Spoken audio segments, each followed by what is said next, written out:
People like to say violence isn't the answer, but sometimes it is. Sometimes violence is the answer.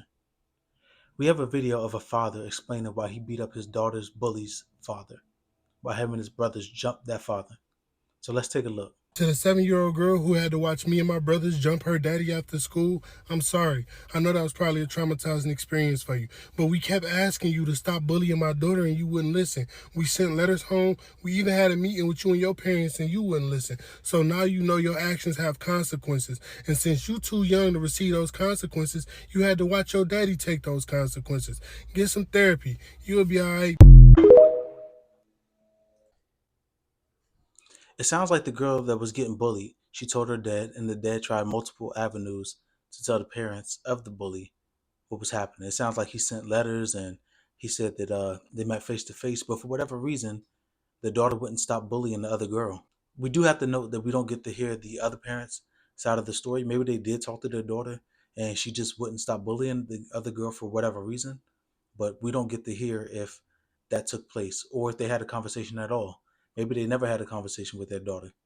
We know sometimes kids don't take kindly to being told on. So maybe they did talk to their daughter or something, and that just increased the bullying because the girl didn't like it. But like I said before, we don't have the details on what happened after the fact, after the parents talked, after letters were sent, if there was a conversation with the girls present, or if there was a conversation between the bully and her parents.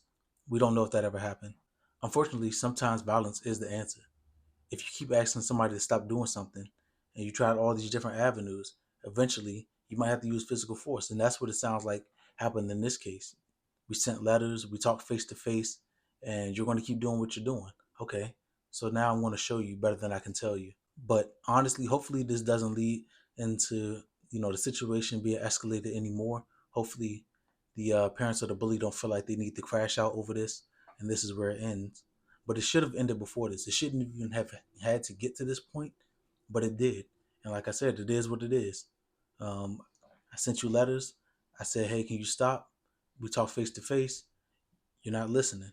So the dad ended up getting jumped by the girl that's getting bullied, her dad and the brothers.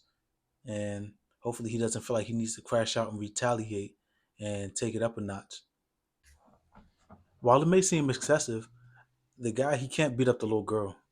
So if I've already asked your family, hey, can you talk to your daughter?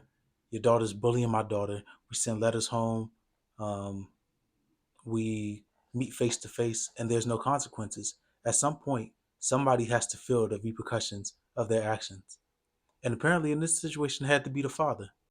Now, some people are going to feel like this was excessive and he should have done more to reconcile with the family and get the bullying to stop. I'm not that person. I think sometimes violence is the answer. I don't think violence is to be taken lightly. If you put your hands on somebody, you need to be willing to take it wherever it's going to go.